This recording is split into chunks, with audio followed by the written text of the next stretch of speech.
Well, hello everyone. This is Jason Zaidema of ICMA, the International Christian Maritime Association. And today I'm speaking with Dr. Max Johns, who is Senior Advisor for Social and Labor Affairs for the German Shipowners Association.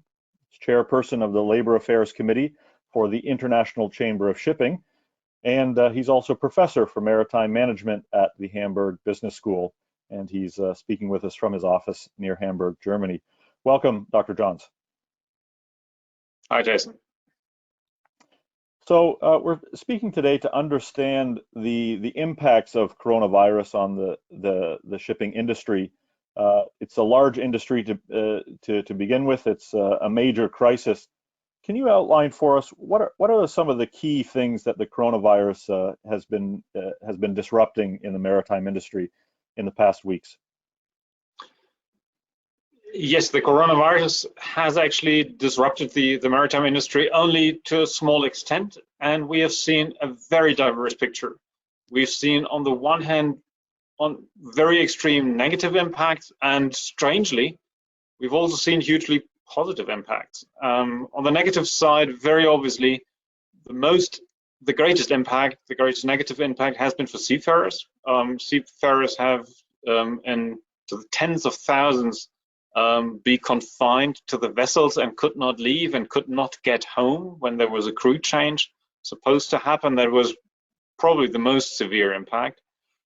And economically, we had the cruise industry, which had the worst hits, and they were worst hit because cruises had to be stopped for several weeks, possibly for several more weeks, and there is now optimistic forecast for the cruise industry to restart slowly by the middle or end of June, optimistically. So that part of the industry has been very hard hit. The most extreme part of the industry on the other side has been the tanker industry, the tanker shipping, where due to a very complicated mix of political and economic influences, the oil prices have tanked, and now oil is very cheap. There's a lot of oil being shipped around the world, and tankers are in desperate need. So tankers are earning a lot of money, and they have a lot of cargo, and that part of the industry is earning more money than ever, actually. But that's only a small part of the industry. Then there are all the other vessels in the middle, where the seafarers are heavily impacted economically. Bulkers, containers, multi-purpose ships, and so have been hit, but not very heavily. The very positive part is the supply chains have been maintained. The world is still being supplied with food, with industry goods, with telephones, with everything we need. So there's no shortage of that, but there's less cargo because a lot of people ashore have lost their jobs.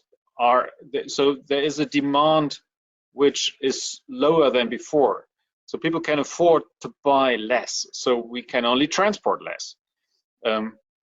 But it's not as if now the entire container industry is breaking down. There is less demand, there is less to transport, and that's to the extent of like 20% currently. So there's 20% less containers to be transported right now. That'll get back. Certainly not to normal very quickly, but it will improve sometime in the second part of this year, probably. But that's a forecast which is very difficult to make.